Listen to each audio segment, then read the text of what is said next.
Okey guys, pengumuman kepada kesemua penerima fasa yang pertama. Okey, bantuan syukur, sentuhan kasih rakyat bagi mereka yang akan terima secara tunai. Okey, sini ada pengumumannya. So guys, Assalamualaikum dan salam sejahtera kepada korang semua yang sudah untuk saja simbang. So bila cerita pasal tunai ni, of course dia ada lokasi-lokasi yang boleh korang tuntut. Okey, bermula 18 Mac sehingga 25 Mac 2026. Dan aku akan tunjuk dekat paparan ini, okey, lokasi-lokasi yang boleh korang pergi untuk buat tuntutan ini.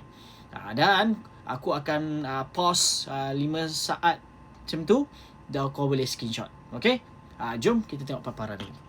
Seperti mana yang dimaklumkan, okey, pengagihan bantuan program sentuhan kasih rakyat syukur secara tunai atau cek bagi penerima fasa A1 akan dilaksanakan bermula 18 Mac 2026 sehingga 25 Mac 2026. Penerima yang layak boleh membuat tuntutan di cawangan Perbadanan Pinjaman Sabah. Okey, ada orang tanya, tawar ni kat mana? Ni, tuntutan cawangan Perbadanan Pinjaman Sabah SCC yang berkenaan. Okey, Perbadanan Pinjaman Sabah. Kau share, kau Google je lah. Dan kat sini aku akan pause bagi pengagihan secara cek. So kau boleh screenshot.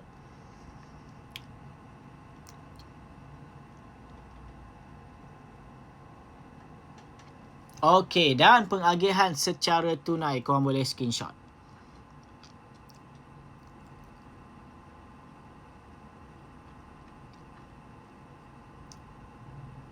Okey, dan sekiranya korang buat semakan, korang boleh pergi ke website syukur.sabah.gov.my. So, itu sahaja perkongsian. Aku Faizwan. Assalamualaikum.